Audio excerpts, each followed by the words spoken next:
into kind of spoilery details, but we will give you a warning, so don't worry about that. Yeah. This particular month, we'll be talking about a bunch of big blockbusters like Deadpool 2, Solo, and a lot of other smaller things like Aggretsuko, The Terror, Fahrenheit 451 on HBO, and some books that I will recommend as well. But I guess we'll kick off with the highly anticipated sequel to Deadpool, Deadpool 2. Once again penned by Zombieland screenwriting duo Reed Reese and Paul Wernick, alongside Ryan Reynolds, obviously. But this time it's directed by John Wick's David Leitch. Deadpool 2 is, if you recall, Deadpool 1 was an kind of unexpected success. Due to its subversiveness, raunchiness, meta comedy, and a hard R rating. So just the fact that it made so much money was fairly surprising. And to me, Deadpool 2 doubles down on everything that made the original such an unusual attraction. It's bigger, it's raunchier, it's more meta, it's more gleefully violent. It's more everything. Ryan Reynolds' fourth wall breaking anti-hero is still the self-aware center of attention, but this time he's bolstered by a bigger ensemble.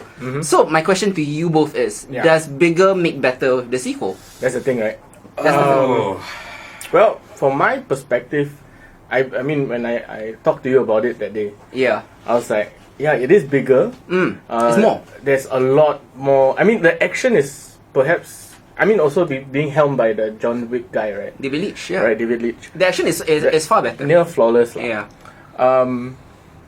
But saying, apart from that, I don't know, there was just, how you say, some of the jokes didn't land. Some of the, it felt a bit long. Pacing was off. Yeah, pacing was a bit off. I felt a bit too long. I right? do agree. But apart from those things, right, I had a tremendous time. It was fun. It was entertaining.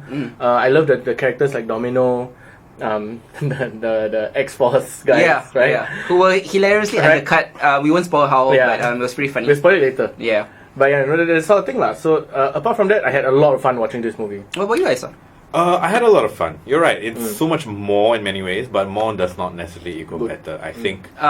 Infinity War is more. Yes. This one, I think like the benefit of the first one was in its brevity. So the stuff that just worked in an appropriate amount of time. For sure. I'm guessing you have the similar sentiment. Yeah, it felt a little too long. It was very convoluted because I think they wanted to squeeze in as many jokes as they could, which was fine. It's just that Reynolds' propensity to go for the most obvious jokes. Low hanging fruit. Yeah, right? I mean, like a couple of them did land very well. The comic timing, I have to say, at certain moments were on point. Yeah. Right? But so many of them don't. They're just like throwing as many as they can. It's like casting your net. Like whatever sticks, Yeah. So, I mean, as much as I had fun during the movie, and I did have a good couple of laughs, very impressed with the action, very impressed the Easter eggs, very impressed with the cinematography as well, right? But I mean, it's the John Wick guy, so I'm not at all surprised by those things. But it was, for me, a forgettable movie. It was, yeah. It just felt to me like a bit like Age of Ultron. I had fun in it, but I immediately forgot about what the details were.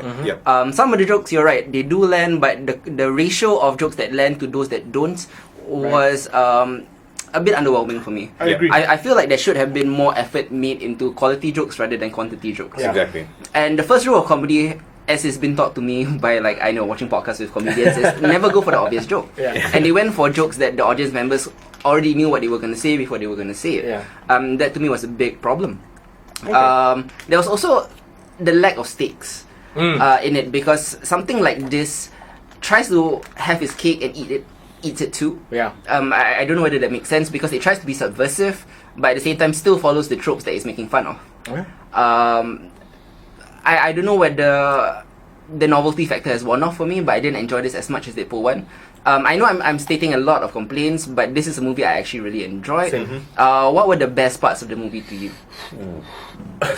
Spoiler right now? Yeah, we're into spoiler territory. Okay, then X-Force dying, come on. Yeah, no, that was really fun. Brad Pitt being revealed as the Vanisher.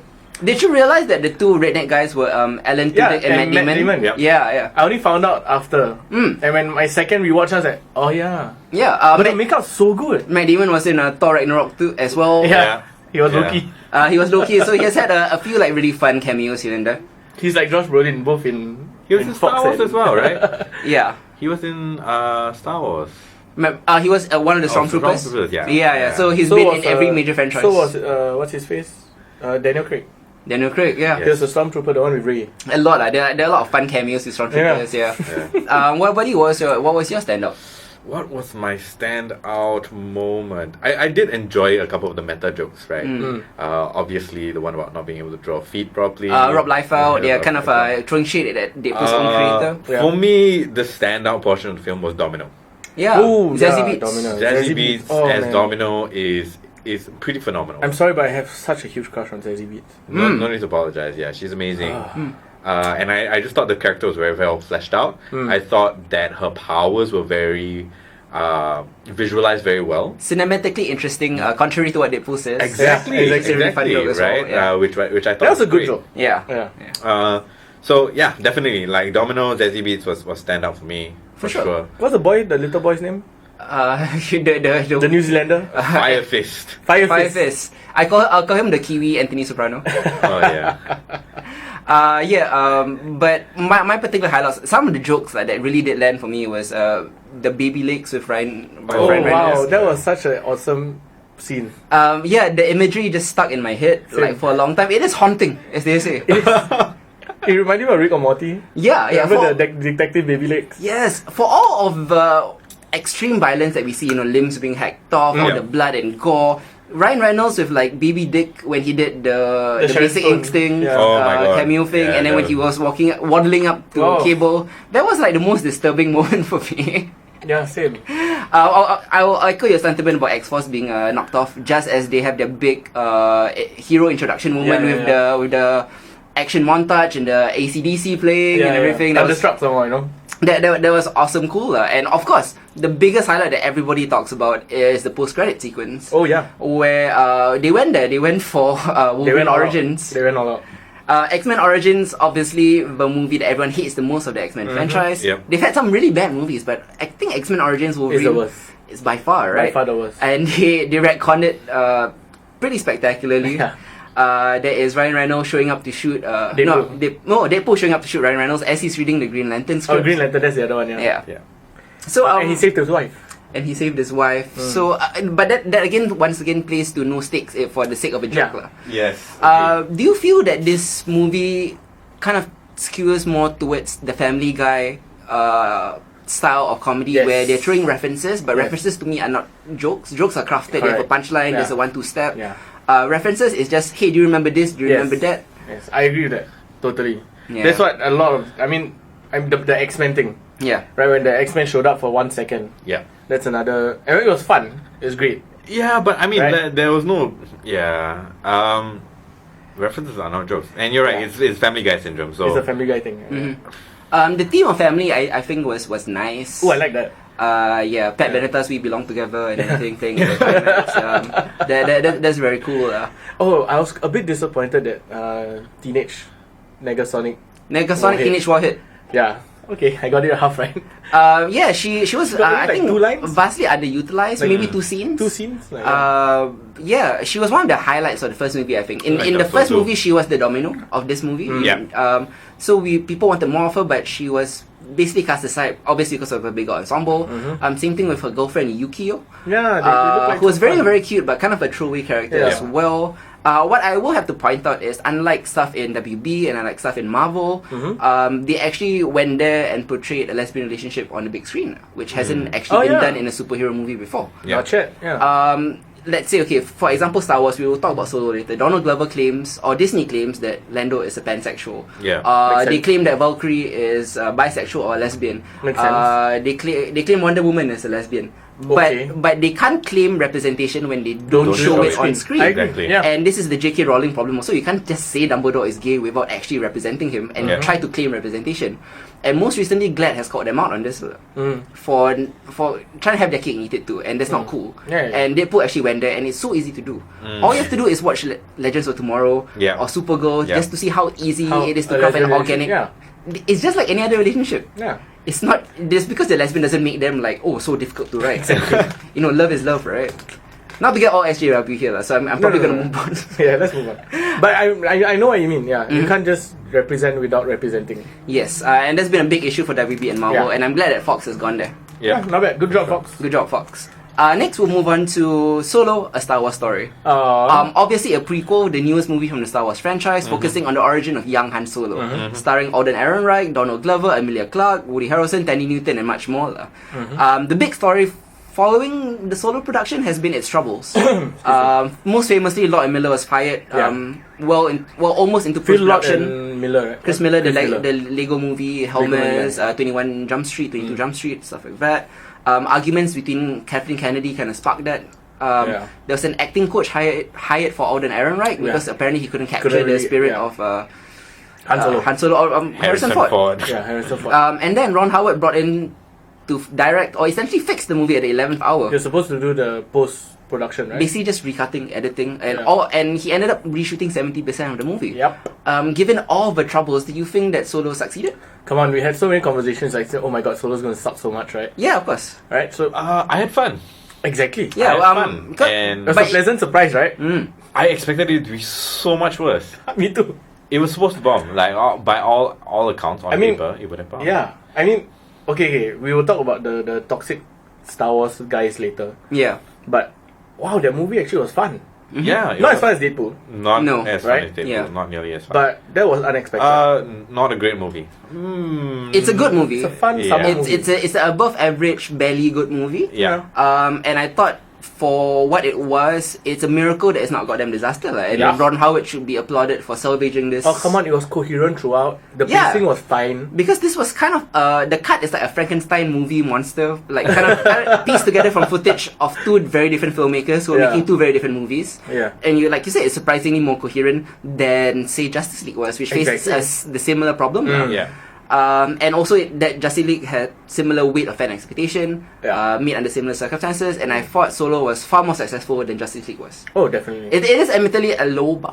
It's a Yeah, very low for bar. sure. So do you think that our semi-praise for this has more to do with lowered expectations Yeah. than what it is? Definitely is lowered expectations. I mean, like, if But did you trouble enjoy aside, production troubles Yeah. aside, Yeah. right? If none of that actually happened and Ron Howard had been at the helm from the get-go, right? Yeah. It could have been a vastly better movie. Oh, But yeah, if you given had more what time. we were presented with, without prior knowledge of all the troubles that they had, how would you have felt? Yeah, I mean, if that was the case, I would say that I still had a lot of fun. I just I thought did. it was a fun Yeah. or average movie. Yeah. I mean, as much as I want to go into like the critical analysis of the movie, into like the cinematography, I'm like, did I have fun? I had fun. I had Yeah. fun. Yeah. Yeah, I did. And Yeah. as far as a Star Wars stories goes, it was Not it was bad. a good story. Yeah, Just sure. below Rogue One. Okay, actually, a lot below. A lot below lah. A lot below. Controversial statement, but any Star Wars comment is a controversial statement. You can't say Oh, anything yeah. about winning. But Rogue One is my favorite of the new Star Wars. Oh, me too. Yes, for sure. Mostly because it told a story that I didn't know and I didn't already have context to. Whereas with Han Solo, you kind of already have references to the Castle Run and everything. Yep. And to me, showing it happen was fun, but it kind of ruins the mystique of what it was. I yeah, guess. exactly. I mean, it was fan service lah. It was fan service throughout. Yeah. It's mostly enjoyable, superficial fun. My biggest highlight is Donald Glover being a supremely charismatic Lando. Yeah. Alden Ehrenreich, despite the acting coach and everything, feels like a natural and solid Han. Right? He felt like a young Han. Oh, I He's don't not know perfect. about that. Right? I don't know. But I about feel that he has just enough swag to pull off young Han Solo. To me, it was a pleasant surprise, but I saw it as a Yeah, what do you mean? Okay. So, different opinion. what do you like, he has huge shoes to fill. Of course. Right. Harrison fucking Ford, man. No one is going to compare his Han to, the Han that died, for example. Right? We're not talking about old school Harrison Ford. We're talking about young Harrison Ford in Yeah. his prime. Yeah. Right? And at the height of his powers. So even though I would like to give him, like, story-wise, give him time to grow into the Han that we know and Yeah, love, yeah. it didn't quite feel that way. Okay. I thought acting-wise, I mean, overall, with the exception of Lando, or Donald Glover as Lando, right? Acting was meh. I kind of questioned the casting of Stuff like Emilia Clarke. Emilia Clarke. Why give Tandy Newton such a small role? Yeah, exactly. She was such a highlight, right? Yeah. Nobody talks about Woody Harrelson actually. I thought he did a No, he was fine. pretty good job. He did an excellent job. He's Yeah. great at playing mentor, Crazy mentor. crazy, Yeah. kind of like outlaw kind of thing, and he did great. I think as far fine. as possible. But like, I think it's in comparison to these counterpoints that Han would have in the movie, right? That he felt very weak. Not in a Okay. I'm still trying to find out who I am kind of weak, but just like he didn't show up for some scenes, you know. I am interested to see how they perform differently for Chris Lord and Phil Miller. Yeah. Because they went for a more improvisational movie. Yeah. And people, I just don't know, it'll probably be a very different take lah. Yeah, for sure. So if there is a cut out there, I want to see whether it really is as bad as they say it is, or maybe it was better and Kathleen Kennedy just didn't want to go for a Guardians of the Galaxy kind of vibe. Yeah. But That's also a legit point lah. I mean, Yeah. everybody's giving shit to Kathleen Kennedy, but I mean, this is the biggest franchise of all time. sure. Look, if Feige had made a similar decision, no one would be questioning him, though. He's kind of earned it lah. Yeah. And Kathleen Kennedy kind of feels, a lot of people feel betrayed by her, rightly or wrongly, because of The Last Jedi. Yeah. But that being said, this movie is especially safe. There's nothing special or inspired about this. Nope. And the reaction to this is the same reaction as to a very risky movie like The Last Jedi. So what do you want? Do you want something super risky or do you want something safe? You can't win either way lah. And that's just Star Wars fandom for you. Yeah. But again, right, I really honestly think that it's a very small majority of Star Wars fans who are like, Very vocal. yeah. Yeah. I mean, we are all Star Wars fans, right? I know the lore inside and out, and I was fine with The Last Jedi. I loved The Last Jedi. Yeah, I thought Right? it I was loved. okay. I mean, I enjoyed this solo movie. I didn't want to boycott this movie. It's silly to boycott, especially considering like the three of us actually really enjoyed The Last Jedi. Exactly. Yeah. And also, at the same time, I'm not so invested in Star Wars that I want to say words like boycott. Yeah, I know. I mean, this isn't like a political issue. This isn't like racism or anything like that. But you know, it's scary that the guys who are vocal are really these Star Wars guys are a little bit alright. They're very alright because they are against the female representation, black representation. They're against subverting kind of the power hierarchical structure that Star Wars had already established. Yeah. So if you try anything subversive, they're gonna rebel against that lah. Oh, they're gonna rebel, is it? Ooh, those are the real Star Wars rebels. There you go. Alright. But I mean, admittedly, I enjoyed this as well. But Same. I have a couple of downsides. Yeah. I mean, you mentioned the acting, which was to me meh also. Yeah. The heist is pretty by the numbers. It was Uh, a very typical heist movie. The archetypes are copy and paste from Yeah, every yeah, gangster yeah. outlaw movie I've ever I agree. seen. This might sound like an insult, but it's not if you consider the context. This feels like a mid-level episode of Firefly. And Firefly is a great show. Yeah. But this is a average episode of Firefly, which to me is good. Like episode 13. There are no bad episodes of Firefly. There are no bad. Yeah, okay. Yeah. Okay. Small other complaints. Paul Bettany is a bit underused as the film's villain. Yeah. He's Yes. pretty throwaway despite a decent performance. The same can be said for, as I said again, Tandy Newton. Emilia Clarke, I don't know whether it's just her one-note acting or she just wasn't given anything compelling to do. I think she was given nothing compelling to do. But yeah, I think she so. was pretty boring. Yeah, she I mean, was. the big twist is that she wanted to be the fucking the overlord lah. Mm-hmm. Right? She's being clearly set up as the antagonist for the second For the movie. next movie lah. If this is successful, and it doesn't look to be majorly successful. yeah. It earned maybe 101 million at the opening weekend for the American box office, which is We'll see. disappointing. Yeah. But at the same time, still a success because is. they've already turned a profit. Yeah. So what do you I'm- want? You know. I'm fine. My biggest highlight to me was this is a very divisive thing because a lot of people don't like her and some people do like her. I really like the new droid L3. Oh, I love L3. Which is kind of a play on the politically correct but annoying social justice Lee- warrior. Yeah. You know what I mean? Like, Yeah. this is a SGW for droids in a galaxy far, far away. I love it. Her side story of the accidental robot uprising and the love story of Lando, I thought was really unexpected and Yeah. quite hilarious. I do wish that they kept a backstory because I read like some of the character descriptions of her Yeah. from the toys and stuff. Apparently, she is the droid they built herself. Build herself. Yeah. Yes. So a literal self-made woman sounded like an interesting origin story Exactly. which they didn't keep. That's something that I thought was such a wasted opportunity. It was for sure. I mean, it might have been left on the cutting room floor. Oh yeah, might be. You know, I mean- but okay, the droids have been killing it. Yeah. Let's just put it Star Wars straight up. story was great. I mean, what Rogue One was great. Rogue One was What's great. his name? Alan Tudyk once again. Yeah, Alan Tudyk. Yeah, Yeah. once again. He was great. She's great. BB-8. for- BB-8 was not bad. He's cute, little Yeah. bitch. Yeah. Yeah. And then, I mean, your normal C-3PO and R2-D2, they're great. Yeah. Yeah. So I mean, like the droids have been killing it. So I really like the L3 character. I thought it brought a lot of color into something that was quite bland, to be honest. The only part that affected me was the death scene. Yeah, me too. Yeah.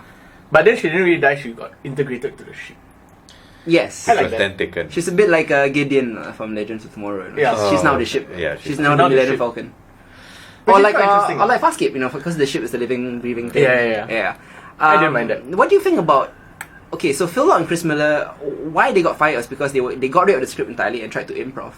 And apparently this Ron Howard version sticks very strictly and rigidly to the script. So after what you've seen dialogue-wise, writing-wise, do you think that Lord and Miller was justified to get rid of the script and try to punch it up? Yes. Because I felt like the writing was uninspired. Dialogue-wise. Honestly, yes. Okay, the writing was uninspired. How? I think. Yeah. Okay. Given the cast, Yeah. right, and the entire idea, if Lord and Miller had a young Harrison Ford, then they It'd be should have. different. They could have gone Yeah, for yeah, it. yeah, definitely. And I kind of see where that idea led to, right? And then the idea, because like so many of Han's most famous lines Ad-lib. are ad-libbed, Yeah. right? So I kind of I get it. Now, and on the back of the fact that Ragnarok was also largely A lot improv improv, and yeah. all of that. I can see why they wanted to do something like that, you know? How like 21, 22 Jump Street, Lego Same. Movie, stuff like that. It was basically written on the spot. Lah. Yeah, Yeah. you know, which is great and which is what they're known for. So my question is, if you knew What then- they're gonna do. yeah, I like mean, why? I feel like if I was the director, I would have made a similar choice. Because like some of their jokes, the Lawrence Kasdan and Captain Kennedy script, Yeah. the jokes were, man, like you remember when Han Solo tried to board the ship and then it's like, oh, you're traveling alone, so I guess you're Han Solo. when he got his name, I kind of like that part. I don't know. I thought it was Oh, man. that was really. I thought it was cute. It could have been. It could have been. I like that it was a very throwaway thing, like, oh, it's some imperial officer that gave him his stupid name. Okay. You know? Yeah. I like that they didn't make it a big deal. Like, Okay. it was just Okay. random. Yeah. That's fair. That's fair. Yeah. But I get it though. I get why. I mean, those moments shouldn't be so throwaway lah. I guess so. Yeah. Like Chewbacca meeting Han for the first time. I thought it was great. Right, That that was great. that was fun, That yeah. was great. Yeah. Him being able to speak Wookiee. Wookiee was A surprise. Strange. Yeah. Right? That was Yeah, fun. just all that Aaron going, "Urgh," it was fucking It was hilarious, good, yeah. man. Yeah. Oh well, let's rate the last two movies that we've been talking about. How would you rate Deadpool 2 upon 10? Deadpool 2 out of 10, I'll give it a 6.5. Yeah. What about you guys? I'll give it a 7. Similarly, I'll give it a 7 as well. Objectively, I thought Deadpool 1 was a 7 that was elevated to a 9 because of novelty. Yep. Now that novelty is one off, is just a 7. It's a 7. Yeah. And how about Solo? I surprisingly give 6.5 too.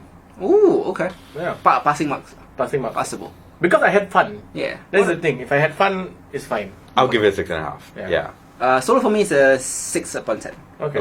So everyone gave it a pass. Clearly not the best thing ever. Oh, no. And if someone wants to trash it as being, oh, this is terrible, I don't like it, I don't have the energy in me to complain Yeah, because yeah. Go or ahead. even fight because Yeah. Sure. I'm just not invested in this.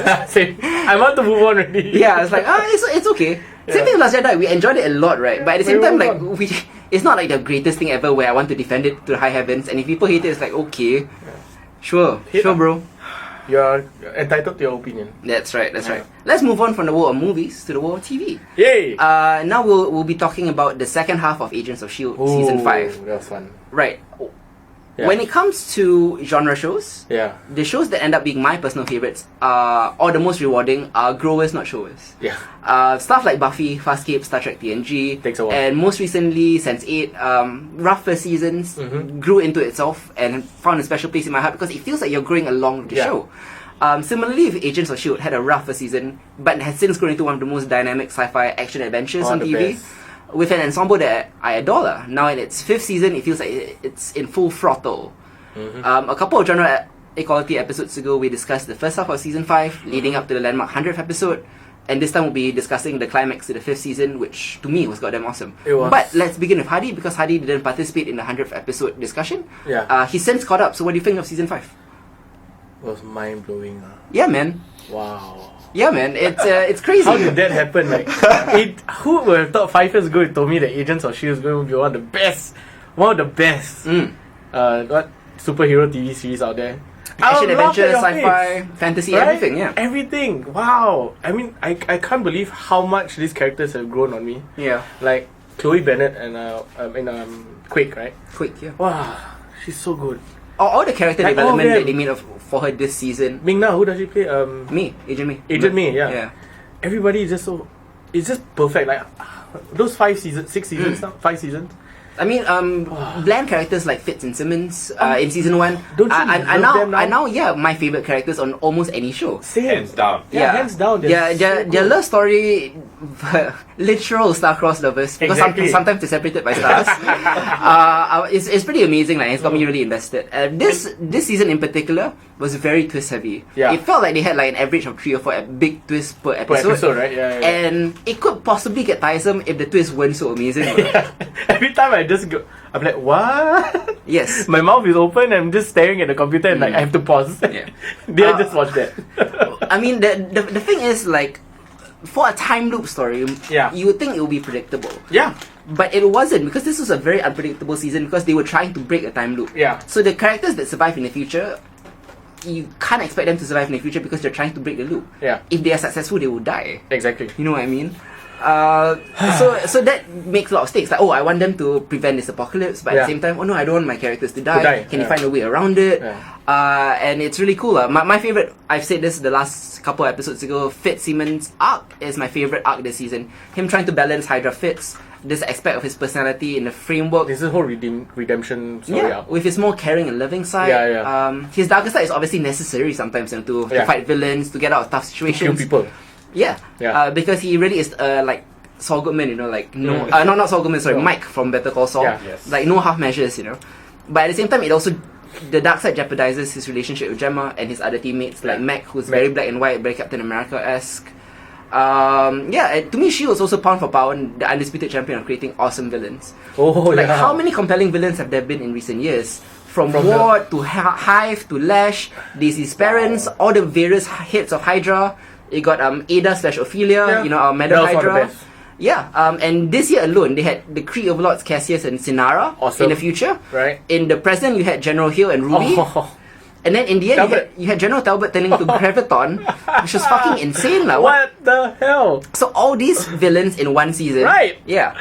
It really does feel like... That was what, 5 villains in one season? It really does feel like because they're on the verge of cancellation at any moment. It's like they're pushing everything out. There is no like lull period. It's like we have to go 100. But did you see the finale, man? Finale was crazy. The finale felt like a series finale. Because they didn't know they were going to... Yeah. Because wow, what a good closing to everything. I mean, spoiler alert. Spoiler alert. You have Coulson and May going to Tahiti. Yeah. But Coulson is still dying, but he's going to die off camera. Yeah. You have Perfect. Fitz dying. And then you realize that there's an earlier version of Fitz still frozen in space. Yeah. So they can still get him. Yeah. And that was the twist that I didn't expect, because when Fitz died, it was so emotional. It was. And then at the end, they were like, hey, there's another Fitz, right? Let's go get him. Because we broke the time loop, so he's never going to wake up, so we can get him now. Hey! It all worked out. It all worked out in the fight between Graviton and Daisy felt movie-esque. Yes. Yeah. I was surprised because first of all, I know it's a TV show. Yeah. So certain costumes, like Graviton's costume, a bit weird. I know. You know what I mean? It's like it felt very 80s-esque. Silver Age. You know? Yeah. But that scene though, the one where he tosses her into the sky and then he follows her up, and then the entire building's all collapsing around. I was like, what? That was great. Tossed up into the sky, and then you thought, what was he going to do in the sky? He throws her back down. Yeah. I was like, oh my god, this is Superman epic. X level. And all the twists with Daisy hiding the centipede serum in her. Actually, it was Coulson who hid it. That one I didn't see. A lot of things I didn't see coming. I was just surprised that it was still in there after all that tussles and bustles that was happening. Yeah. It was still inside. Sky really looked at that moment fit for the Avengers. Just her power level and how she fought Graviton.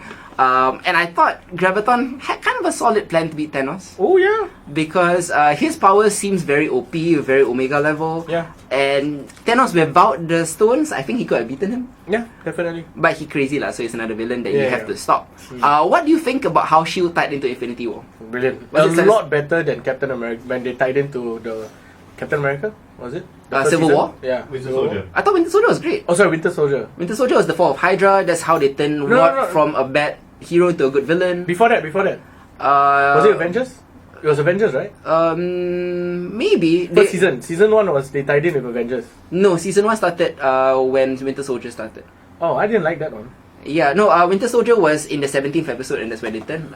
Okay. But season 1 was, I think, post Age of Ultron, if I'm not mistaken. It felt very running in the tracks. Yeah, because they knew what Marvel was planning for Winter Soldier. So they had to wait until that happened before they could Exactly. Yeah, right? So that was the only thing that I didn't like. And that's what I loved about this season because it felt like Infinity War didn't hijack Shield. Yeah, it didn't. Shield got to tell their own compelling story, like kind of internally, and made it feel like full of stakes while still addressing Infinity War. Yeah. Why did General Talbot want to become Graviton? Oh, it was because of Thanos. Why are the Kree and the Confederacy here? Because they want to plunder the planet after Thanos has already like decimated it and stuff like that. I thought the ending where they ended before the Thanos snap was brilliant. Yeah. Because they got to have their nice ending and they didn't have to address the Infinity War. Exactly. They have said that the last 6 episodes of this season of Shield took place within one day. Oh. So it begins with when Daisy hears about Thanos' invasion of New York first, which was the 24 episode. Yeah, which was one of the first scenes in Infinity War, right? And by the time they ended, the Avengers hadn't reached Wakanda yet. So it was perfect, lah. We got to have this beautiful character moments that weren't hijacked by something else. Yeah, I like that. I mean, I love Infinity War. Don't get me wrong, lah. No, but Agents of Shield deserve its own, its own stakes, its own story, lah. It managed to address continuity while still having its own story. Yeah. And that to me was without compromising anything. Yeah. Yeah, I agree. One of the best seasons, though. Similarly, I was happy with Shield getting a 6th season, but the way it ended and how perfectly it ended, I would have been very cool with it ending here. Same. I would have been okay, fine. It was a good run. Yeah, appropriately emotional, and I'm afraid. I mean, I'm gonna watch season 6 for sure. Yeah, me too. But it feels like they will have to backtrack on a lot of the decisions made in the season finale. Oh, I mean, because it's only it's half a season only, right? Next season, 13 episodes only. Yeah. Right? I mean, just go forward, lah. So, speculation. You think Coulson will not be alive? No, I think he's dead. I think Agents of Shield is very good. I think they might do flashback episodes of Coulson. Yeah. Yeah. Coulson tying in with Captain Marvel. But that was a young Coulson just joining Shield. He was like an intern. So I feel there will be more flashback episodes rather than Coulson presently. I don't know. Perhaps. I am looking forward to it to see. I guess Mac is now the leader of the team, the quote unquote director lah. Yeah. Oh my god, that scene where they elected Mac to be their leader. Yeah. You know, when Daisy gave up her mentor and like Mac's our moral compass. Yeah. He makes a lot of aggravatingly illogical decisions. He does because of his moral compass. Exactly. But at the same time, it's like we are heroes. Like we have to do the right thing. I know, but Shield has never been such a hero agency. It will be under Mac though. But under Mac, it's going to be. Because Nick Fury and Phil Coulson has done questionable things for the greater good. Exactly. Mac will never do that. Exactly. So this is if they ever do crossover, which they won't. I mean, I would love to see Mac meet Nick Fury. No, Mac, well, okay, being 2 different black leaders for Shield would be interesting. But Mac meet Captain America. Oh yeah. Yeah. Oh. It feels like their mirror image, and they talk about morals and just jerk each other off. You know? Yeah, maybe. Might not be a compelling episode. It might not be compelling. It'll feel like Supergirl a bit lah. Let's do the right thing. Let's move on to a little Netflix movie called Cargo. Cargo. Excellent. Based on Yolanda Ramke and Ben Howling's award-winning short film, Cargo is the rare post-apocalyptic zombie movie that is heartbreaking but also hopeful. Set in the Australian outback, the story of a father desperately trying to get his infant daughter to safety before he himself turns into a zombie. They have 48 hours in this mythology. Yeah. Is a stirringly humanist journey, kind of anchored by a character-based approach and Martin Freeman's amazing performance. To me, the film's greatest triumph is its biting commentary on themes like environmentalism and colonialism, especially when it comes to the Aboriginal arc, which wasn't in the short film. Yep. What do you guys think of this Netflix movie? Ooh, man. First of all, can I just say that the acting was phenomenal. Martin Freeman, man. Martin Freeman was a phenomenal actor. Oh, most real. Yeah. Most real. And that Aboriginal girl. Yeah, amazing actress Rosie, too. right? Rosie's the infant daughter. Yeah, the other Aboriginal girl. They, according to the credits, it said introducing. Yeah. So I think this is her first role. First role. Oh wow. Which is pretty cool. Right? Yeah. Whew. Had a bit of that revelation where like, when you're watching Logan, this is X-23's first role. What the fuck, you know? Yeah. Exactly. How good is she? It was the same. It was the same thing. But I enjoyed apart from the whole father infant daughter getting her to safety thing, that story is compelling, right? Yeah. I really enjoyed the whole colonization, the Aboriginal side story. Kind of going back to its roots, Right? getting rid of the white people. I really like that. How tradition will save them in the face of capitalist environmental degradation. Yeah. Stuff like that. So I enjoyed that thoroughly. I think Aisa watched this too as well, right? Yes, I did. Yeah. So, I mean, like, other than Martin Freeman's excellent performance, some of the standout things for me, I love the premise. I love the fact that it's not set in America. Because the short film was made by Australian filmmakers, and they wanted to represent themselves. I didn't actually watch the short film. Yeah. So this was this was fresh to me, and I really do like the entire idea of going back to the land and purifying it. You know, this all going back to the old ways and how that still clashes with the survivors and things like that. But I think what stood out for me the most is this very visceral need for survival, right? That comes across in the face of your own impending death, I guess. Or undeath. And I thought like that was captured really well, just in the way that the things were shot, in his moments of desperation, in all these like close-ups that you see, like all these minute like kind of facial changes that he's going through. And even before that with the mother as well, right? You kind of see that thematically repeated, you know, and how even then he finds it within himself to take on another child. Right? So it's very humanist. It's about like keeping your humanity amidst all the chaos. All the chaos, exactly. Like, which is, I guess, themes that have been addressed in other zombie shows. But you compare like Rick and Carl to this. Don't. I mean, what the fuck, right? Yeah. What the fuck is Walking Dead doing? I don't know Exactly. I mean, but to be fair, this one only has 2 hours. Yeah, that is true, lah. That is true. Yeah. Okay. Did you guys watch the Arnold Schwarzenegger one? Arnold Schwarzenegger was in a zombie movie? Yeah, the one I where didn't see his daughter turns and he wants to be the one to go out and Ani? Yes. Wow, I don't know never watched it. I've never seen it. I've never seen it. Never mind. Yeah, okay. Anyways, yes, that was So, pretty interesting. So, like, it reminded me kind of that, right? It kind of flips it on his head for this time. He's not the one that's turning. The daughter is the one that's turning, Yeah. right? But he's making it his job to make sure that he's basically going out to kill That's his also own Dead daughter Rising lah. 2 storyline. The game, same thing also. Yeah, Right. Saving the daughter from becoming a zombie. Interesting. So I guess we all like really enjoyed this movie, and we would highly recommend. Highly recommend. Yes. 7.5 out of 10 for me. 7.5 for Cargo. 7 to 7.5 around there. Yeah, I'm giving it about 8 out of 10. So Okay. very it's an 8 similar for me. Yeah. Like, easily. So once again, going back, how would you rate Agents of S.H.I.E.L.D.? Also season 5.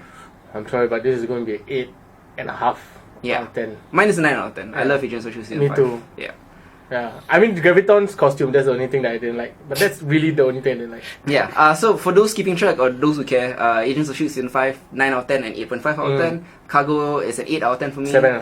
7.5. So we would like both a lot. Obviously, Agents of S.H.I.E.L.D. is more of a time investment. And I do understand people who don't want to get through 17 terrible episodes to get to this amazing show, but you should.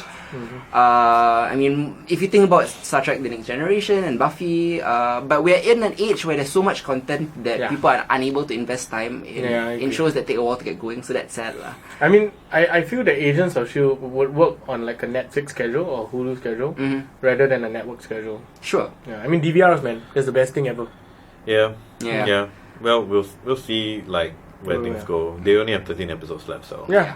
But on the flip side, Cargo, if you want to watch a short film, it's a 7-minute investment. Yeah. If you want to watch the movie, it's a 2-hour investment. Both of which are very good. I would recommend you watch both. Yes.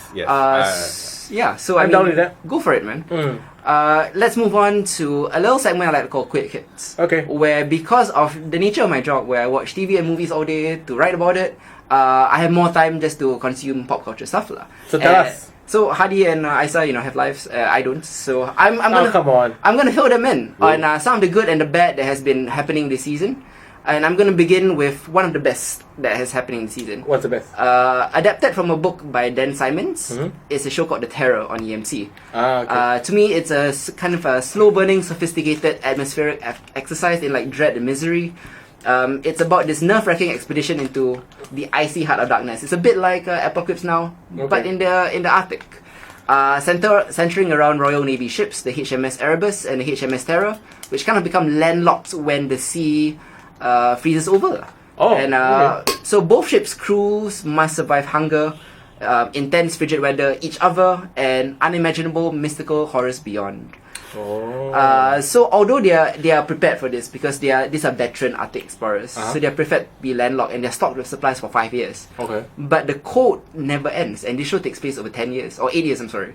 Wow. Damn. Yeah, so there's a lot of time jumps in between. So as they start running out of food, things get more and more desperate.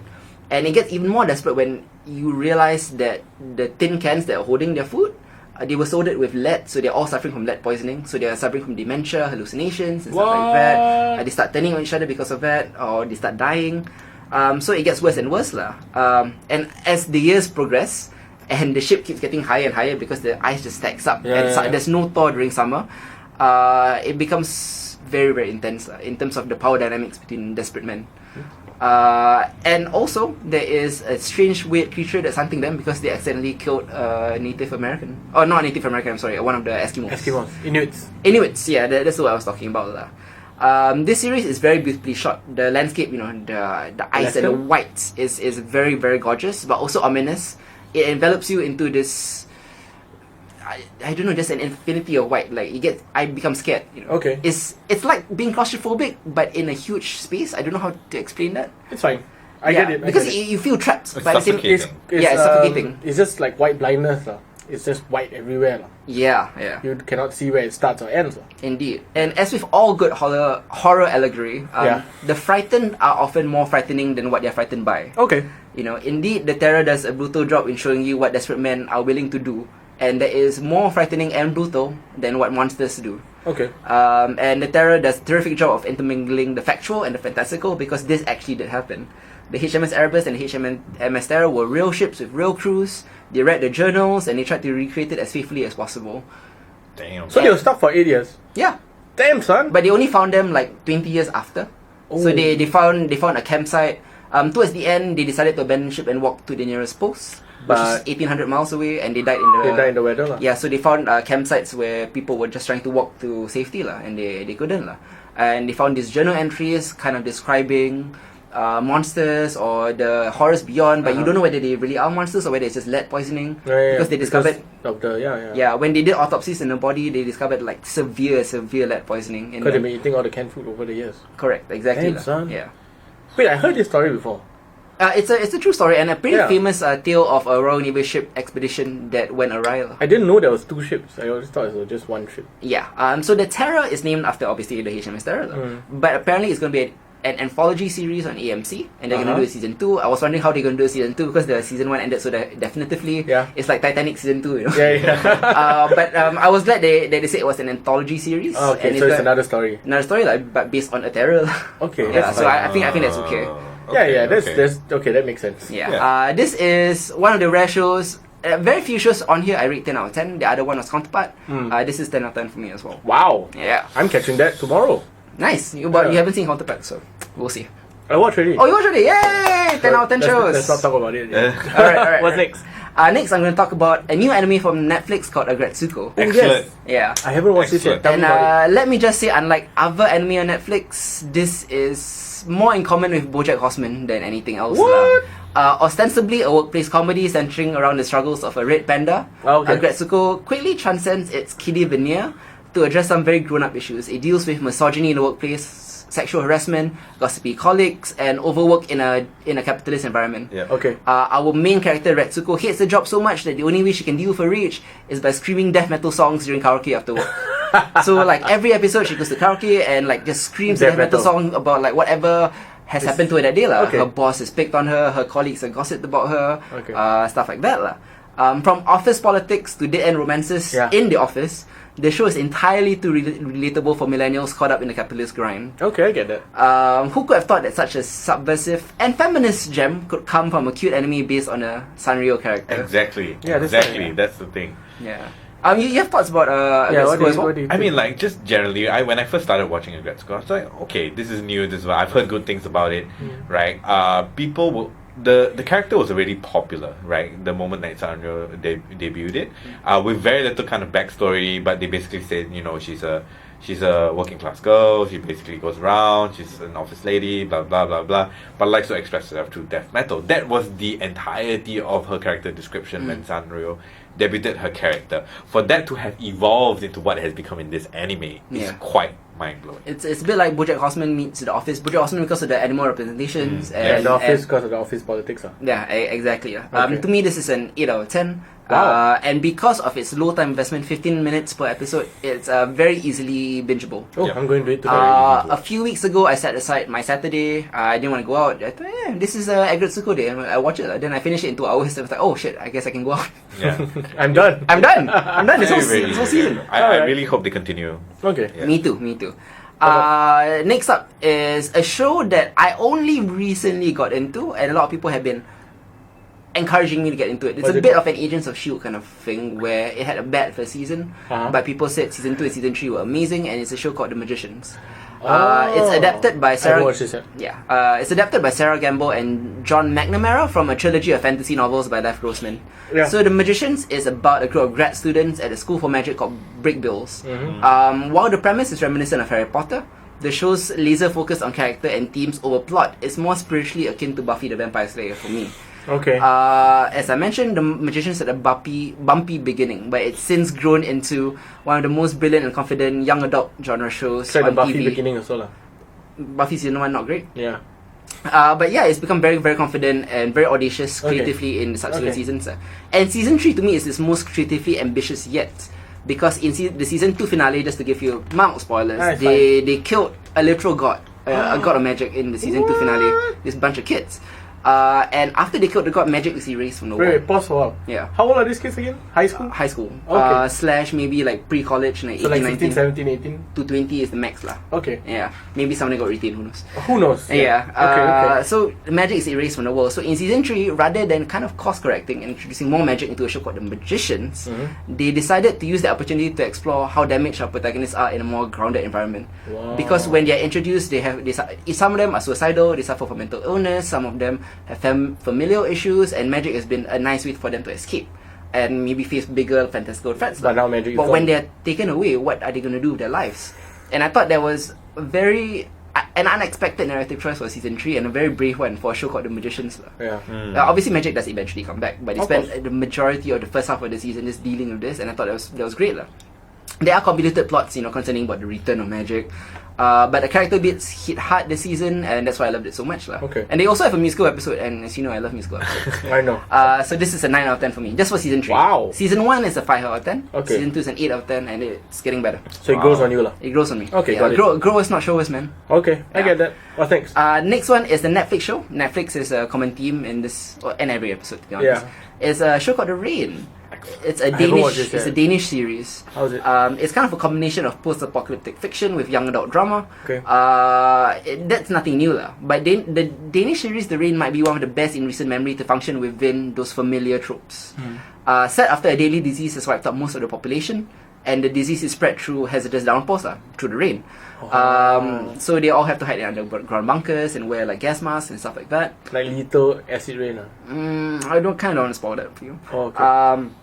But The Rain is surprisingly a dynamic survivalist tale and elevated by unexpectedly complex ensembles. Because the characters are fascinating and I didn't expect them to be. Okay. It has enticing mysteries. It has a willingness to subvert archetypical dystopian roles. Yeah. Oh, this guy plays this guy plays that. You've seen that in every dystopia. Yeah, but yeah. they start out like that in the beginning, but then they evolve into something really fascinating. And the biggest selling point is its swift pace because it's really fast. Wow. Yeah, so you never get bored. There's no lulls to it, and it's one of the most engaging and fast-moving binges I've had this month. How long per episode? 45 And how to many an hour. episodes per season? I forgot, it was about 10 or 12. Okay, that's not too It was bad. 10. Yeah, it's 10. Yeah. Yeah. That's easy to binge. I still catch this as well. I mean, my brother was watching it, so I caught it kind of intermittently. But I did catch maybe a good third of it, like the first third of it. I was very, very interested in the fact that you're right. The characters are very compelling. Yeah, fascinating. And the character arcs, right, despite the fast pace, are very, very well developed. Yes. I have to Yes. say that. I am looking forward to finishing the rest of it. But Awesome. just from what I've seen so far, the first, I think 4 episodes. Yeah. So yeah, very, very impressed. This is a 7.5 out of 10 for me. So I liked it a lot. But if you want to give it a miss, I'm okay with that too. It's not a super good It's not series. like your Yeah. 10 out of 10. But if you do want to watch it, you're gonna be fulfilled. Okay. It's a worthwhile binge. I will say Nice. that the subtitling, again, the same thing with what's that German film that we really love? Babylon. Berlin? No, the horror one with the time travel. Black. No. Black Mirror. Dark. Dark. Oh, Dark. Oh, yes. So again, like that, I don't know why. Like, I have no problems with subtitles in anime or with like Japanese kind of things, but I always struggle with the Danish one as well. Like European languages. It's weird. Yeah. I don't know why I can't because get for it. Dark, I really struggle with the subtitling. And just like trying to focus on the action while doing that, and I felt that it wasn't so bad for the Rain. Because the Rain is easy to follow. It's very kind of it's a lot streamlined, but like because of how fast paced it is. Yeah. If you look down for a moment, right, you look back up, you could have missed something. Correct, Okay. yeah. You know, so I had moments where I like kind of like had to scrub back again. So just something one of about those things like Dark or Babylon Berlin or this particular show, The Rain, is that I feel like it's a more sophisticated presentation in a prestige TV era where they want you to pay attention. Yeah. They're not going to beat you over the head with details. If you catch it, you catch it. Okay. Whereas with particular anime, and I feel like it's not so much with the Japanese language, it's more to do with anime constantly repeating story points. Yeah. So it's easier to catch on, even if you miss. Yeah. Okay. Yeah, because they will always have like 2 scenes later. Oh, do you remember this happened? Yeah. Do you remember this happened? Yep. Yeah, it's more towards that, I think, the anime And so presentation. the subtitling kind of like detracts your ability to notice details, you know. Yeah. So yeah. So the best way to enjoy the show is to learn Danish lah. Oh yeah, just learn Danish. It's quick and easy language. So learn Danish, learn German, then you know. can totally They were enjoy good, the shows. yeah. Okay. Yeah, for sure. Or you can just read lah, and maybe like rewind once in a while. Next, I'm gonna move on to an English language show. Okay, what's it? It's a movie called I Kill Giants. How did this go? It's based on Joe Kelly's and Ken Nimura's acclaimed graphic novel. I Kill Giants tells the story of Barbara Thorson, a teenage girl who escapes the realities of school and a troubled family life by retreating into a magical world where she fights evil giants. Okay.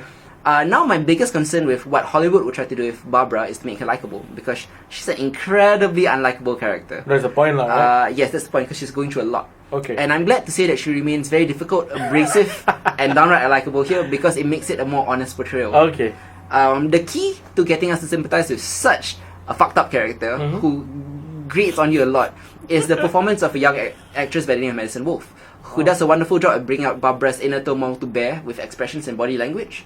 So although she's doing difficult things or aggravating things, the way she does it and the way that she expresses herself, like you kind of realize there's more going on here. Why is she doing this?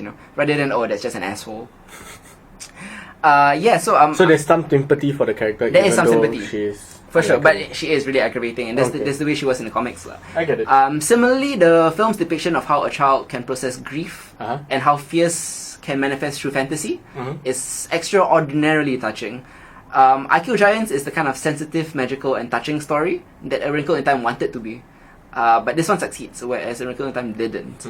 Okay, a bit of downside, it is a bit slow. Okay. They have cut up 20 minutes easily. The production looks a bit cheap, like a TV movie sometimes. But for all its flaws, it spoke to me because I was very much like Barbara growing up. Okay. So it's a very personal, kind of subjective love for this movie, where I was a very difficult kid growing up. I was picked on, I had a parent who died, I retreated into my own fantasy world, that kind of thing. Okay. So subjectively, I love this movie as an 8 out of 10. Subjectively. Okay. Objectively, it's probably no better than a 7 out of 10. That's still okay, right? That's still a good movie. Even then. Yeah. Okay. Yeah. Okay. I'm gonna talk very briefly about a movie I didn't like. Next is based on a short story by Neil Gaiman. It's called How to Talk to Girls at Parties. So you didn't like this one? Yes, How to Talk to Girls at Parties is a science fiction romantic comedy about a shy suburban boy in 1970s England who falls in love with a rebellious punk girl at a party who happens to be an alien. Now, the movie does have an initial burst of energy and ambition, but it is ultimately too unfocused to do much with either, or develop its themes into a cohesive whole. It's kind of a tepid teen romance with no bites, and uses its 70s punk backdrop more as window dressing than as inspiration. It feels like the let's say you want to do a 70s punk story, right? Yeah. But in the CW.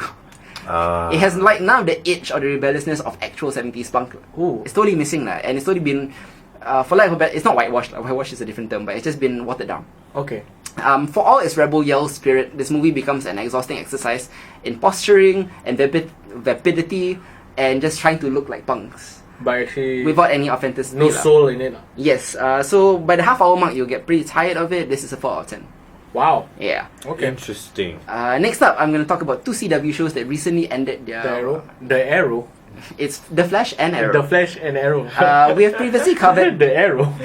We have previously covered Black Lightning, which started out great but ended up not so great. Yeah. And Legends of Tomorrow, which again, a grower, not a shower, I love. Yeah. It was great throughout. Yeah, Legend of Tomorrow was a solid 9 out of 10 for me. But let's talk about The Flash first. Man, this 4th season has been a drag. Really, yeah. Yeah. Look, I know I'm trying to apply logic to a show about metahumans. Yeah. So it's kind of fruitless. But what I'm talking about here is character logic. Oh, like why would Barry do this, or why would Iris do this? That's the kind of thing that I'm talking about. And in nearly every respect, The Flash fails in explaining why characters do things. Okay. They do things because plot. They do things because twists. Oh no. So They need to learn from Agents of S.H.I.E.L.D. yeah, nothing made sense this season in terms of character motivation. Okay. The Tinker was initially refreshing because he was a non-speakster villain who used his mind, but he ended up being whack as fuck. Why? And Okay, never mind. Don't go. okay, just briefly, because he was able to outsmart people. He's this master chess player. He can move pieces, but then they never explained the process of it. They just like the Flash came out with a plan and he thwarted it because he's smart. How did he know all these things were going to happen? Oh, they never show him like finding the evidence or drawing his conclusion. They just like, oh, he's smart, so he figured it out. Wow. Yeah. That's lazy writing. No, it's crazy. Like yeah, and the way they defeated him as well was pretty lame. Because as always, oh, love is the key. Oh no. Yeah, so they appealed to like his ex-wife. Find the love inside you. Yeah, whatever. What do you think of this season then? It's a bad season. But as with all Flash seasons, even the bad ones, there's always one great episode. And Tucked in there somewhere to remind you that this was once a good show. Last season it was the musical episode Duets. And this season was an episode called Flash Time, which I thought was really, really brilliantly done. This episode concerns Barry and Team Flash trying to stop the detonation of a nuclear bomb. So the nuclear bomb had already been detonated. So they had 0.1 seconds before the explosion. And Flash enters Flash Time. So where he requires immense speed, energy, and just effort to just maintain this lah. And the whole episode takes place within 0.1 seconds. Yeah. So he's trying to figure out a way how to get rid of this bomb, blah blah blah. Can he run it out? But the second he touches it, the bomb also enters Flash Time. So it will explode. Can he get Cisco to warp it out? But Cisco's warping powers is Takes bending a bit more time. No, it's a bending of time and Time and space. space, And yeah. you can't bend time and space without time. So it's a uniquely speedster problem that should be honestly the Flash movie lah. This is why it's good, because it's dealing with a Flash problem. Yes, right? because there's so many. All the other episodes this season, right, could have been solved by Arrow. A guy with a bow and arrow. Exactly. Why do you need a guy that can run at super speed? This is a uniquely speedster problem that only a speedster can solve. Because it's 0.01 seconds. Yes, and I thought it was great. Oh, that was brilliant. Okay. And as with every season, the crossovers are always great lah. Crisis on of X was pretty good. Oh, I like that. Yeah. So I I watched mean, that. this bubbled it up from a 4 out of 10 to a 5 out of 10. Oh, okay. So a just pass, Just pass, for the Flash. All right. How about Arrow? Let's move on to season 6 of Arrow, which wastes most of the goodwill it regained with its return to form in season 5. Yeah. Once again, character logic, a bit of a problem. Okay. The story of Oliver's team breaking up, reforming, and then breaking up again, and then reforming, and then breaking up again, feels repetitive and plagiarized from every previous season. Oh, wow. I realized that team dynamics is fun to play with, you know. Oh, I don't like you because of this, I don't like you because of that. But you just can't keep repeating the same cycle every season lah. Oliver, I'm a loner, I don't want to endanger my team. Oh no, I need help. And then he reconcile. And then, oh no, I'm a loner, I don't want to injure my team. Oh no, I need help.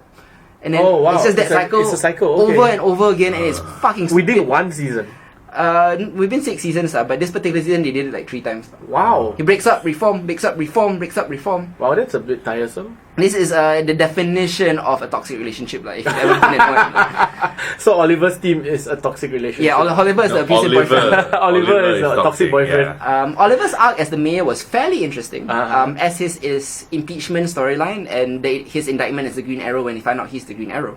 The idea of a vigilante being a government official presents great ethical dilemmas, which they mention but never explore, so I'm very sad about that. Similar to The Flash, even bad seasons of Arrow have at least one great episode. And what one was it?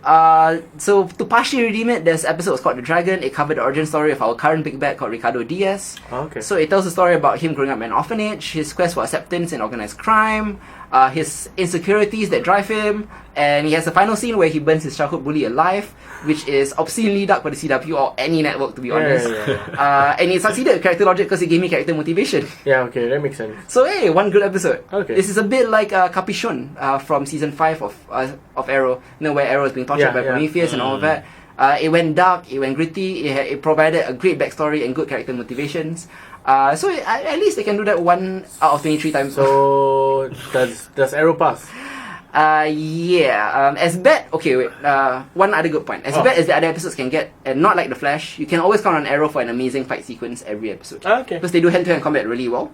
The standout this season featured Deathstroke as basically Liam Neeson in Taken, where he breaks into a terrorist warehouse to save his son. And it's just Deathstroke being Liam Neeson. It's fucking dope. That was incredible.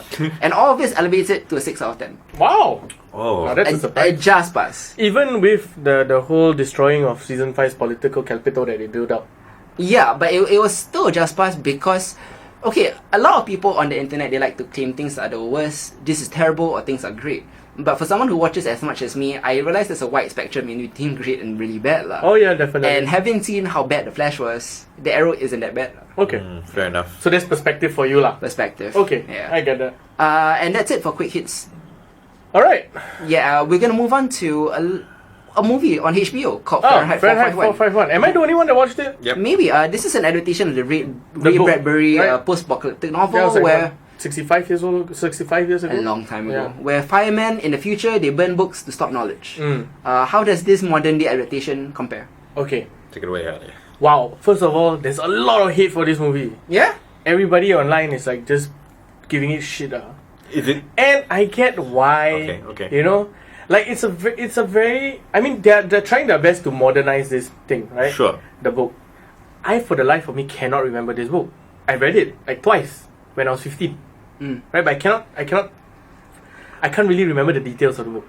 Okay. Right? So when I watch this movie, it's might as well I watched it for the first time. Sure. Right?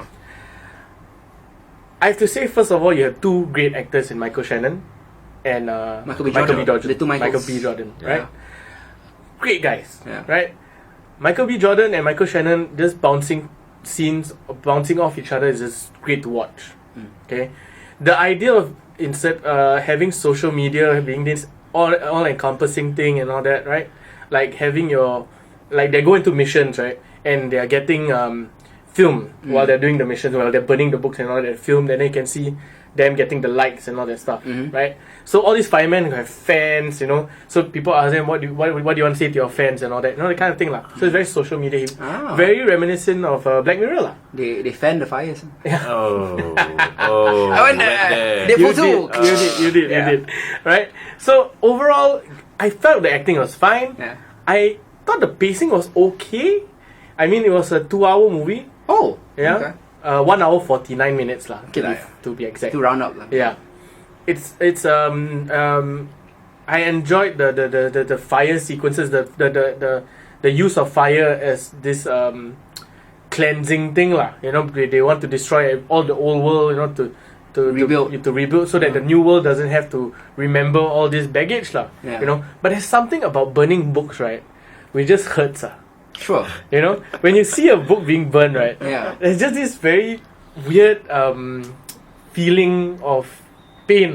Yeah, Right? I agree with that. You know what I mean? Yeah. Like this, when they were burning like a bunch of Shakespearean novels, plays, and a bunch of like Trotsky and etc. etc. Right? All these great books lah. So when you see it burn, right, it hurts you a bit lah. So and I like that. I like that it resonated that way lah.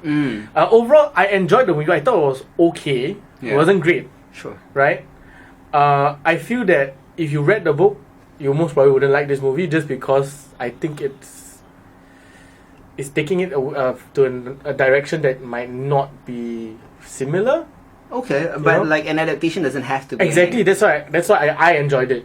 I don't get why people didn't enjoy it. Well, it seems like Yeah. you do, but you just overlooked it. Yeah. Yeah. I don't know. You address all of the complaints. Yeah, so I you, did. you do know why they don't like I it. know.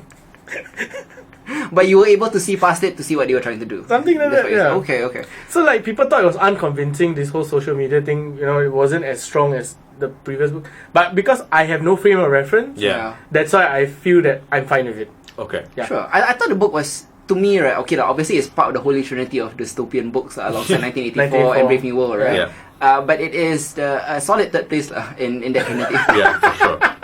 A solid third place. For sure.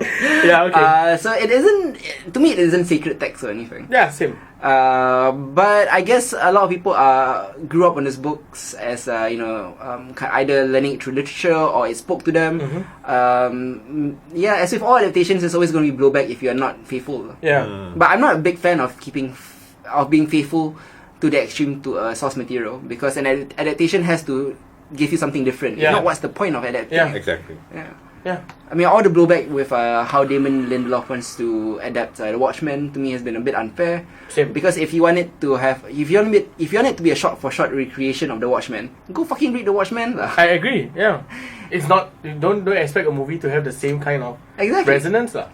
And for a TV show that's coming out in 2018, like what The Watchmen is doing in Fahrenheit 451, what Damon Lindelof is saying, The Watchmen talks a lot about 80s politics. Yeah. I want to talk about now politics. I want this to be Watchmen in the Trump It's an era. update.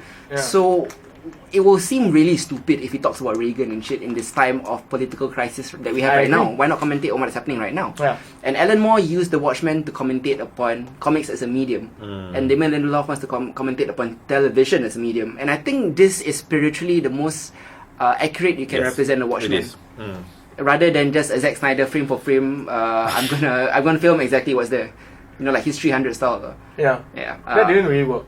That didn't really work. And speaking of burning books, we don't burn books here, we read books. Yes. So I'm going into this month's pull list. Great Oh, segue. yay, Great segue. please. Yeah. That was a good Yes. So I'm going to be recommending three different, two graphic novels and one book. So the first one is called Children of Blood and Bone. Children of Blood and Bone is the debut young adult novel from Nigerian-American writer Tomi Adeyemi. Sorry, my pronunciation is not great, but Tomi Adeyemi, great writer. One of the most hyped young adult franchises to debut this year. Okay. There's already a movie deal in the works. There's a book trilogy set in the same world that she's been signed up for. So clearly people have high hopes for this. Does Children of Blood and Bone live up to the hype? In my opinion, it certainly does. This is an Afrofuturist fantasy epic about a black teenage girl who is the key to bringing magic back into the world. It's a riveting page turner that feels like what if Octavia Butler had written The Hunger Games, if that makes sense. It takes place in a fantasy land called Orisha, and it's loosely based on West African cosmology. So Orisha is just a treat as a fantasy world because it's fully formed, entirely thought out, and thematically rich. So it feels like a lived-in world. Orisha used to be steeped in magic, but a despotic king ripped magic from the land and slaughtered the magic users, called the Mage. Our protagonist Zeli, Zeli? Z-E-L-I-E, is the daughter of a mage, and she had expected to inherit magic for herself, but Now got no magic. So that's basically what the story is. Also, it talks about the underclass of the mage, people who used to be mages or the diviners, who are now heavily taxed and oppressed by the government, who calls them maggots. So this Magi or mage mythology is a flexible metaphor that gives Adeyemi room to explore the brutality of racist system, and she doesn't shy away from violence while still fitting it into a nice young adult quest narrative. Wow. You know what I mean? Okay. This is like a magic problem that only Zeddy can fix. So she's a bit like, all the YA novels where Katniss Everdeen kind of vibe. Just in a very different environment. This is great. I give this an 8.5 out of 10. Okay. Wow. The next, I'm going to be talking about a children's book called The Prince and the Dressmaker. Okay. It's a graphic novel. Jen Wang's graphic novel. It's kind of this beautifully told genderqueer fairy tale for all ages. Okay. So it's very positive, but I don't know whether parents will ever buy this for their kids because of its themes. But here's the premise. There's a prince. Prince Sebastian is supposed to be looking for a princess to marry. Instead, the 16-year-old is moonlighting as a fashion icon named Lady Christelia. What? He's drag. Yeah, he's drag. And he can't tell his secret to anybody except his dressmaker, a talented girl by the name of Frances, who is his confidant, and maybe love interest, we'll see. The Prince and the Dressmaker is a graphic novel for anybody who feels like they don't fit into the mold. And a love story outside of gender binary conventions. It's kind of also a heartwarming coming of age tale about identity, friendship, romance, and has a nice inclusive message in it as well, which is why I think it's important for kids to read. You haven't read this, right? Nope. Yeah. It's kind of positioned as a children's novel, but I don't think you can ever find it in Kino under the children's section. Yeah, I doubt so. This sounds dope though. It's a really good book. This is an 8 out of 10 for me as well. Excellent. My final recommendation is a comic book called Eternity Girl. This is published by Gerard Way's imprint Young Animal, which is now shut down sadly. But it was always meant as a pop-up imprint, so it was always going to shut down. Okay. But I mean, I'm sad because a lot of my favorite titles in recent years have come from Young Animal, such as Milk Wars and Shade and stuff like that. Eternity Girl is one of them. Eternity Girl is written by Magdalene Visaggio and illustrated by Singapore's very own Eisner Award-winning artist Sonny Liu. What? Yeah. Damn, son. Take that, NEC. I say that every time I mention Sonny Liu.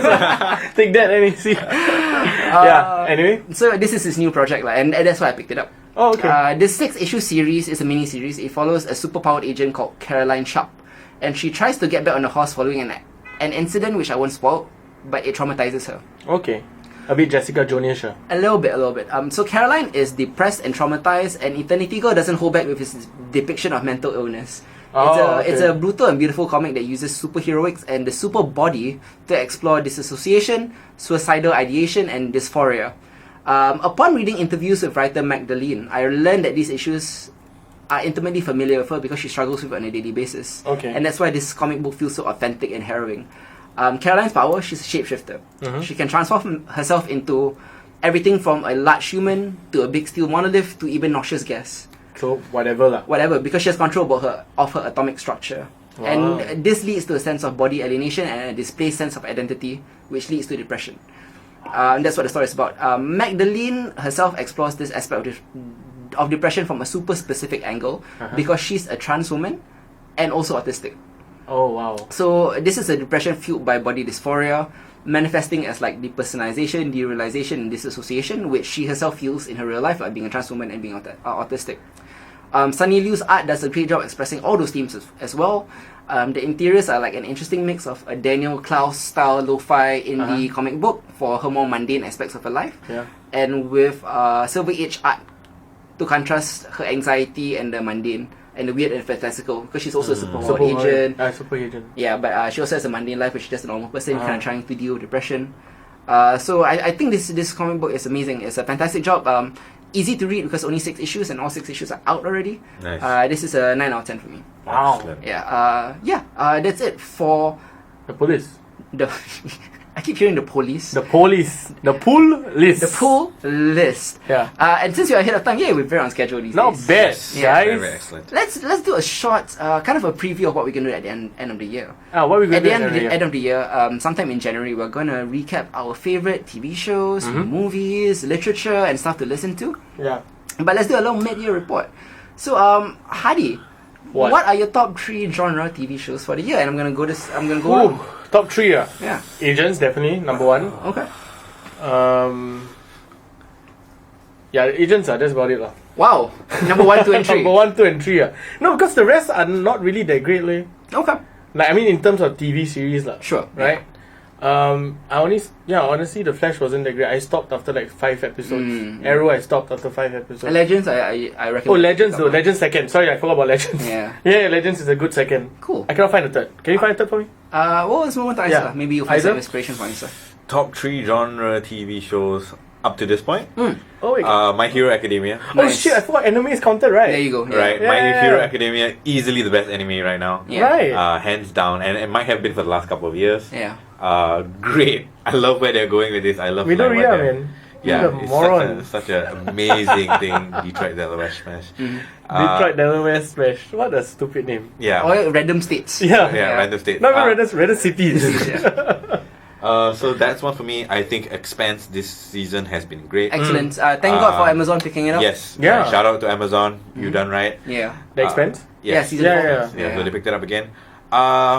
Third one. I mean, because I've kind of dropped off the CW stuff this year, so Cannot really comment on that. yeah, I can't really comment on that. And a bulk of stuff is all there, right? So Yeah, I'm yeah. going to say, I am interested in where Westworld ends up. Nice. Yeah, but definitely these 3 are the ones that I'm most invested in at the moment at this midpoint of the year. Same. I mean, Westworld is something that... I mean, I didn't want to put Westworld because it's not done yet for this season. Yeah. But, wow. I'm only halfway through because I haven't caught up fully. You know, I'm like episode 3. Sure. When they just went to... Spoilers. Spoilers, sorry. Yeah. So anyway, episode 3. So it's not bad. It's really... Yeah, you're right. I'm looking forward to Westworld. It feels like it's gonna... Yeah. It's gonna be I great. feel like a lot of the completed TV shows, right? Because I can't comment on the CW stuff. I mean, with the exception of Black Lightning, which I didn't finish Yeah. anyway. A lot of good stuff, but it's these three particular ones. Even though they're ongoing, that I am extremely excited to see what's going to happen and very very invested in. So Okay. those will be. I mean, since the cutoff point is finished TV shows, there are three I wanted to say, but they are not finished. But I'm just gonna Yeah. honorable mention them. Yeah. Westworld obviously is vastly improved this season because it Agreed. focuses more on character development and genuine stakes Yeah, world building. rather than puzzle box mysteries. Oh, yeah, I mean, that's puzzles fun. are still there, Yeah. but the stories are no longer crutching on them. Yeah. Also, The Handmaid's Tale has had an excellent, albeit very depressing second season. But I mean, if you know what you're in for, I when haven't you're watching I haven't it. finished that yet. What I love most about The Handmaid's Tale so far is the expansion of its world. Okay.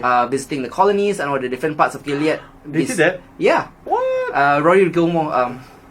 What's her name? Rory Gilmore. Alexis Bledel. Alexis Bledel is doing a really good job. Kind of representing the face of the colonies at the moment. Oh, okay. So that show hasn't ended, and of course The Expanse hasn't ended as well. Yeah. So I need to shout that out. But the three that have ended that I really really love this season has been number one, Agents of Shield. Have to shout that out. Yeah, man. Counterpart is one of my favorite shows this year as well. Espionage intrigue mixed with parallel world political discourse.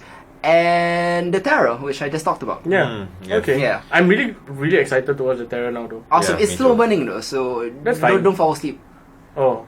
Okay, then I won't watch it at night. Yeah. Okay. It's a bit of like a Master Commander kind of piece. Ah. You know what I mean? Okay, I get that. Yeah. Alright. What about movies? What are your top three favorite movies? Black Panther. Number one? Black Panther. Yeah. What's your number two? My number two, I guess, will be Infinity War because of the scale and all that Wow, stuff. we got a Marvel show here. I'm sorry. No, man. I'm just commenting Yeah. like a internet commenter would. What would be number three though? This year. Yeah. I can't remember what I watched. Deadpool lah, I guess. Deadpool 2 will be Deadpool number 2. three lah. Superhero all the way. Yeah, all the way lah. Nice. What about you guys? Black Panther for sure. I Yeah. think it's at the top. Oh my of god, the mine is list. all Marvel. Damn. Lame, sir, fanboy. What's your number two? There have been no DC movies this year, so you're fine. Yeah, I know. Yeah, I think I'm gonna go with Infinity War as that as well. I mean, like just two really really big things that have happened, and then for number three, Not that many movies so far. No, it's not. yeah. I tell you, just Deadpool 2 one time. I mean, Deadpool 2 is a decent movie. Exactly. We reviewed it. We liked it a lot as well. Oh man. Oh shit. What's Well, it's okay. We'll the really quiet? A Quiet Place. Quiet Place. A Quiet Place. Oh yeah, that's considered genre. Yeah, Yeah. Quiet Place. Yeah, Oh my Quiet god, Place. I love I Quiet take Place. out Deadpool 2. Actually- I'm putting Quiet Place on. Yeah. I'm gonna put Quiet Place above Infinity War. Yeah, me too. Because Okay, A Quiet Place was my number one as well. I'm doubling down Yeah. with him. Yeah. A Quiet Place has been my number one for a while at the moment, so it's still right there at number one.